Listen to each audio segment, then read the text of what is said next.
Arable farmer, star of Born Mucky, and of course, everyone's favourite tractor cab singer. Welcome, Ali Hunter Blair. Hello, thank you very much. That's a lovely introduction. Ali, it's great to have you on the show. We're going to talk about everything you've been up to on the farm lately and all the exciting things that you've got lined up. But first, I've just got to ask, how has the last year been for you? It's been weird, hasn't it? Let's be honest. It's just been a really weird 12 months or 15 months now, however long it seems to have been going on for. I don't know, I suppose I've gone through all the emotions like everybody else. Like that first lockdown, everyone was terrified, frankly, scared. Like my old man's 84 now, you know, it's just, I was terrified for him. And then suddenly things have moved on, and we're very lucky. We had a 3-month-old daughter, so actually it's been lovely. Really, I haven't felt like I might miss some social occasions, but I haven't missed anything. So that's been really nice. I've never felt so lucky, to be completely honest. We sat up on the decking of our very much closed glamping thing that we tried to launch in the beautiful summer that came after lockdown, and had barbecues with our little bubble of family. So yeah, you sort of sit there and realise that 500 acres of Herefordshire isn't particularly locked down, I suppose. So yeah, same as everyone else. I think it's been just up and down, hasn't it? That January lockdown this time was brutal. I think it was the one that really, really hit home that this wasn't going away anytime soon. But yeah, like I say, you know, we farm 500 acres of Herefordshire, so I can't complain. Excellent. And Ali, you're a fantastic supporter of Farmers Guardian's 24 Hours in Farming campaign. Just tell us why you get involved and how you think campaigns like this benefit the industry. Yeah, I think I've been involved from the start, actually, and it's to watch it grow has been fantastic, to be honest. And you know, it's the same reason that I do social media. It's the same reason that I do any sort of media. Is that I think we have a really exciting story to tell, and I think we have a really positive story to tell. As you know, doing news, telling positive stories is really difficult because they don't sell newspapers, they don't create hits, because we seem to be a very morbid nation and we want to know all the horror stories. We don't want to know, you know, the front page saying a good story will not sell unless it's a royal baby, but a front page with a disaster will, and that's something that is really sad, to be honest. And there are images and stuff that comes out of farming that can sell negative stories quite easily because they can be misconstrued. So trying to send this positive message, I think, is really, really important. And there's no better way for us to do it ourselves. That's sort of the reason that I support it, because it's a day where we can all, whether you've got loads of followers or 5 followers, it doesn't matter. You can just tell your side of the story how you want to tell it. Yeah, excellent. That's exactly what it's all about, really. I mean, you're such an advocate for farming, and I know we usually speak when you've been flooded or when one of these bad stories have occurred, but you always seem to remain really positive. How do you do that? Because, you know, sometimes it must be incredibly frustrating, especially when things go wrong. Yeah, I think it is frustrating. I think you have to... I'm very lucky that I have a very supportive family. So we have, and you know, Dad, like I said, is slightly older, so he's been through it all. You know, he's been through everything in the last 50 odd years. So there's always that sort of reassuring hand on my shoulder. If, you know, the last 2 years, weather-wise, take the pandemic out of it, have just been brutal. We've had, you know, the worst flooding, record flooding, followed by drought, followed by the worst storms in August. You know, as weather goes, we've just generally had too much of it, and you have to sort of realise that as an arable farmer, you can't control it. And that took me a few years to work out, but you can't control it. You get what you're given and you try to make the best of it. The flooding is infuriating, and trying to make that work with a farm that we obviously rent is quite tricky and increasingly getting more difficult, if I'm completely honest. We're getting to a stage now where we think that we're going to have to spring crop it, whereas Dad reckons he'd probably lose 1 crop in 3. I reckon we're more like 2 in 3 now. So these big floods are happening more and more often, which is a concern for us because they can be our best fields. You know, they're beautiful river alluvium and they will grow a fantastic crop, but not when they're underwater. Yeah, I mean, you're one of... Yeah. No, you're one of the stars of Quest TV's Born Mucky, which follows the trials and tribulations of you and other farmers going about the daily business, dealing with things like flooding and all the other things that just happen with often with absolutely no notice whatsoever, it really gives an insight into, farming life essentially. And there are so many of these farming programs now, aren't there? Why do you think it is that the public just can't get enough of them? Because it's seemingly a really popular model, isn't it?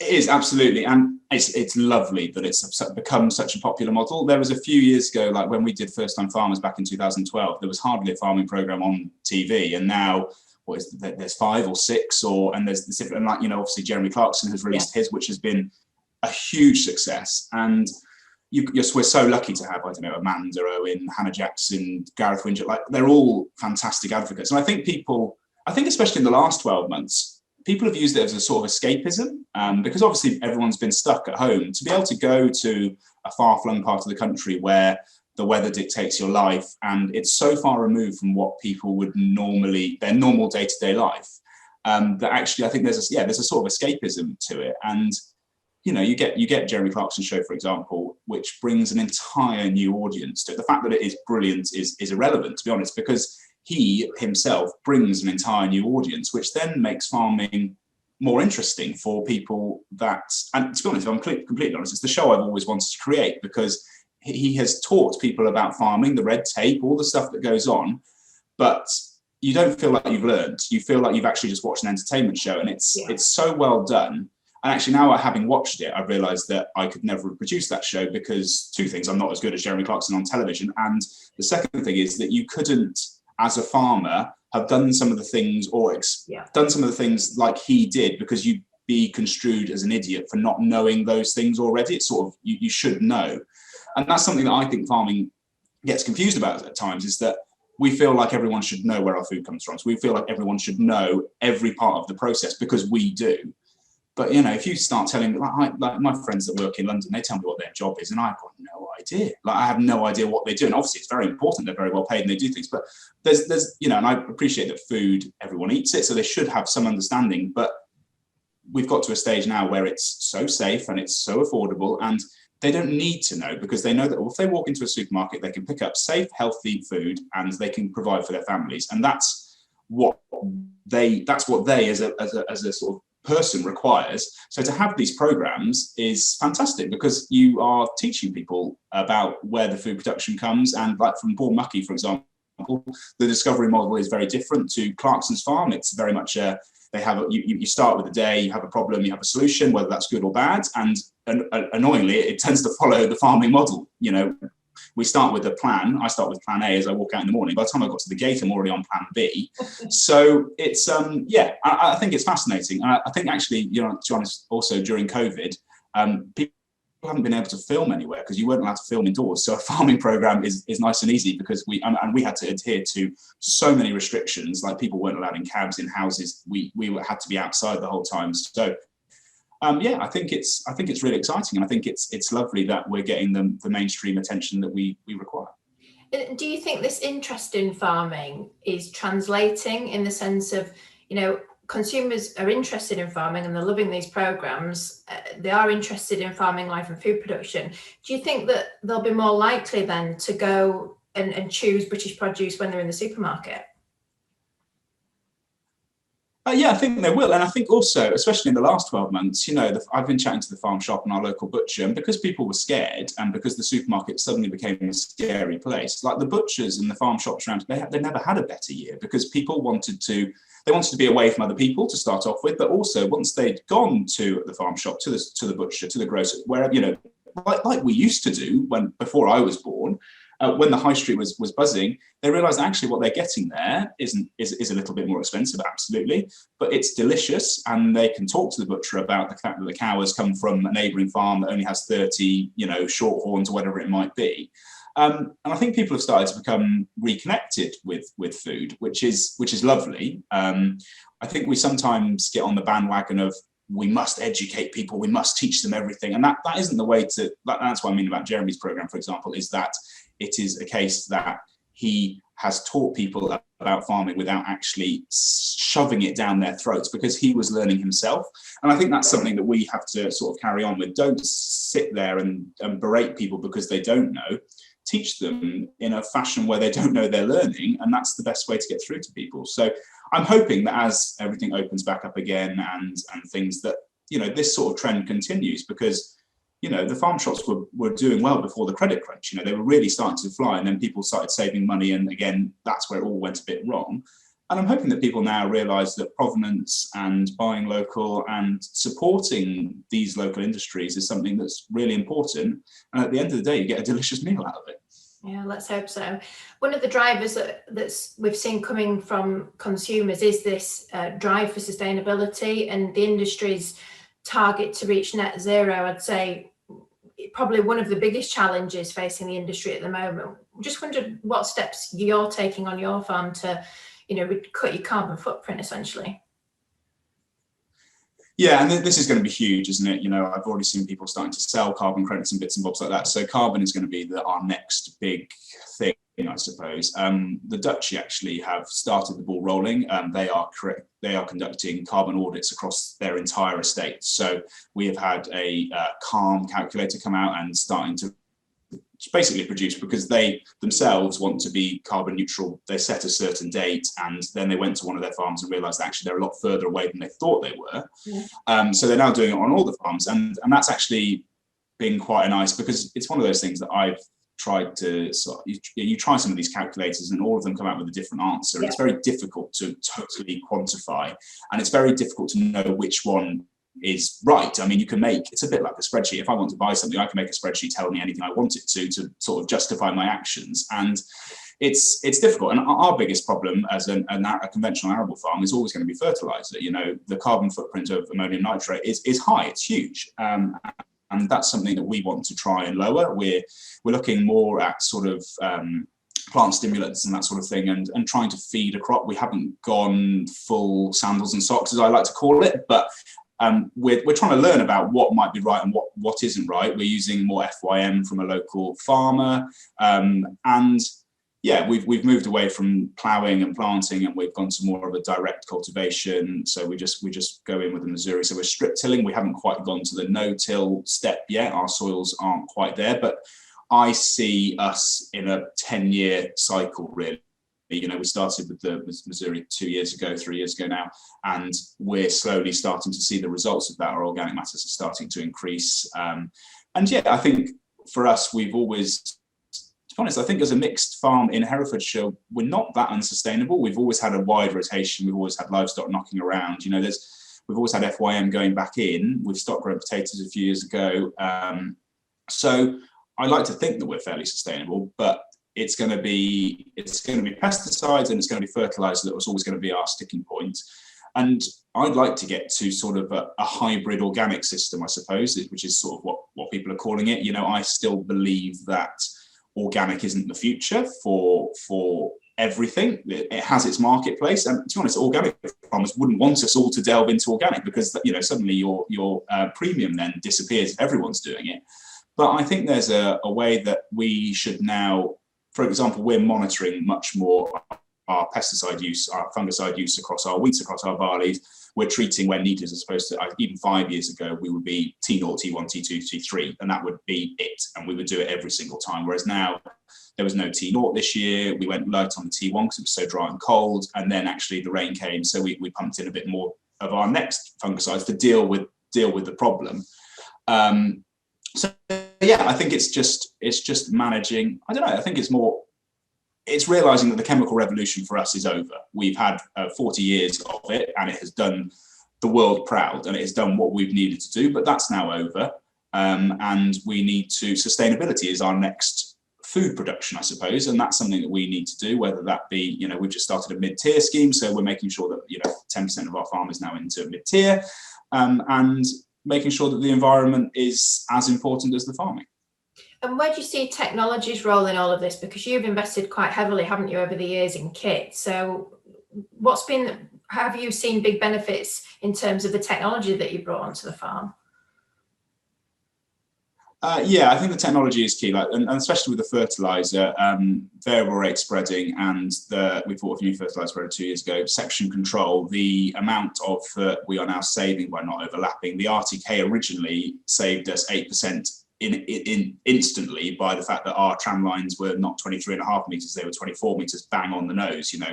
And that was one of those savings, again, one of those spreadsheets that I'd created thinking, well, if this is right, we can make a saving. Then suddenly we were just sending chemical back left, right and center because our fields had all got smaller. And that was something that was, yeah, amazing. And technology for me, and like from my point of view, it turns a very terrible tractor driver into a much better tractor driver because I let the satellites do what I need to do. But from an environmental point of view, it means that we're not over applying anything ever. We are, you know, we're only applying so accurately now that we're never throwing fertilizer into a hedge or something ridiculous like that, which, you know, 10 years ago we would have been. Well, now we're into variable rate seeding, we're into variable rate P and K, and you know, it's applying products which I still think we need to the areas that they're required as opposed to blanket application. And yeah, from my point of view, I think doing everything as accurately as can is going to be the best job for us. And where the technology takes us in the future, whether that be scouting, you know, the small robot company have got some very interesting things coming through, and all the other guys.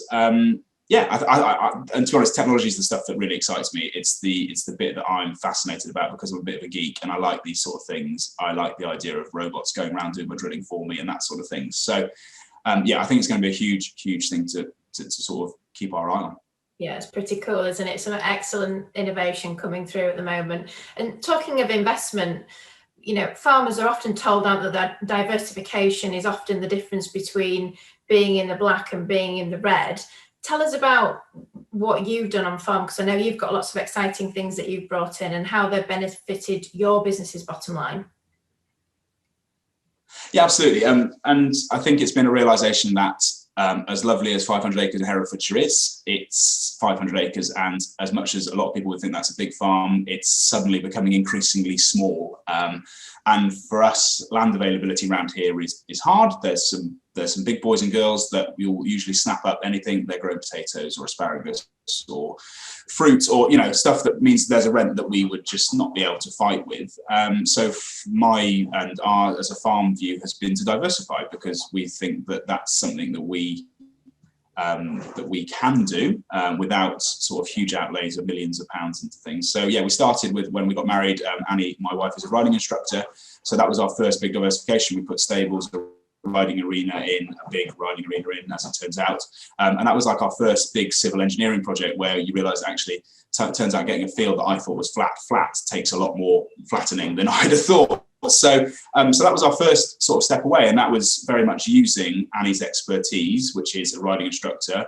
For her, it was terrifying. She had a very good business down in Hampshire, doing teaching. She rented a yard. It was all great. And then I dragged her to Herefordshire, sadly for her to be married to me, and she had to start all over again. But in the end, in the first year, it was a huge success, and that sort of gave us the confidence that, okay, we can do something away from farming, and it can be a success. And yeah, that moved on to glamping. I'd always wanted to do something about glamping. I remember going with a friend, Tom, to the glamping show about 5 years ago. And then there were so many shepherd's huts and pods and tents. And we both sort of went, we missed the boat here. We're 10 years too late. You know, we should have done this. And then sort of it kept kicking away. And I really wanted to convert a horse lorry for a while. And obviously, because we'd done the arena and there was a space in that field, suddenly a converted horse lorry, Bertha, as she's now known, just fitted, and it all sort of worked. And yes, we converted an old Bedford horse lorry with a trailer as a bathroom, and then we tried to open it on the 26th of March last year, and obviously lockdown happened, and suddenly you just go, didn't have that in my business plan of what could possibly go wrong with the glamping site. So yeah, that wasn't the drill, and that wasn't supposed to happen. But since then, to be honest, Boris has been doing my marketing for me. Every time he tells somebody not to go abroad, you know, it has really worked. And obviously, we got to open in July last year, and we would open July, August, September, and actually we were full. It was absolutely rammed from rafter to rafter, and it was fantastic. And suddenly, you start working out per acre what that makes, as opposed to a broad acre arable. You realise actually obviously there's more work in it, and it's not all profit. When suddenly I'm very good at, like, there's another Airbnb payment coming in, and I'm thinking, oh, look at that, it's all cash. And then you realise actually it did cost us 35 grand to put these huts up. So yeah, and then we sort of built on that as a bit of a side hustle, and then we now built 2 shepherd's huts this year, which was fun. We did it from scratch, which was really fun actually. To actually be involved in the process from start to finish and have a blank canvas was great. And we wanted to do something a bit different. Most huts are just one hut, and there's a lot of them. There's a lot of shepherd's huts around, so we linked them together. We created a sky bridge, as I've now coined it, and just made it something a bit different. And yeah, I wanted it to be really, I think Bertha is sort of here as a glamping unit, and I'd say shepherd's huts are just one above. I wanted it to be basically, we're not campers or glampers, and I wanted it to be somewhere that we'd like to stay. Yeah, rustic, but yeah, not quite camping. Rustic, but with a really nice hot shower that actually works, and an oven that you can cook something on. That's what I really wanted. I didn't want to be waltzing around in the grass. Excellent. That sounds brilliant. Ali, it sounds like you've had a real fantastic few years, really, and lots of innovation and lots of new ideas and thinking. How obviously your business is adapted, but what do you think your business will look like in the next 10, 15 years? What changes do you think you'll bring on, or do you think you'll kind of, coast for a little bit now? I think Annie would like me to coast for a little bit now. I think every time I have another harebrained idea, she tells me to stop and wonder, because she ends up doing the changeovers and bits, and I'm wondering who's actually going to do all of these stupid plans that I have. Actually, it's quite interesting, because recently my landlord, Prince Charles, came out and did a really interesting radio interview about how he thinks small tenant farms are going to be the people that really struggle. And yeah, that's something that obviously, as a small tenant farm on his estate, is something that is obviously playing on my mind. For us, I think carrying on improving the way that we farm, the way that we grow crops, trying to make ourselves more sustainable as we do that, and not being afraid to follow trends. I think, if the trend sadly comes that people want to pay for the environment to be more looked after, or as they envisage it, more beautiful than growing crops, then that's something that, as much as I'm a farmer and I want to farm and I enjoy farming, that's why I'm here and why I enjoy everything else, and that's why we can do all the other diversification stuff. If people want it to be a beautiful meadow, then that's something that we're going to have to seriously consider.